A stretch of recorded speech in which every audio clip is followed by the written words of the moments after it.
Did the English electric ever shoot down an enemy aircraft? Designed to intercept Soviet bombers like the Tupolev Tu-95 Bear and the Tupolev Tu-22 Blinder, the Lightning's speed and agility made it a formidable deterrent.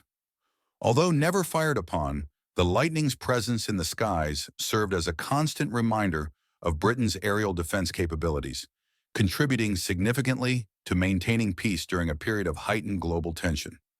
How do you think the Lightning would compare to some of today's modern fighters? Reckon it'd be faster?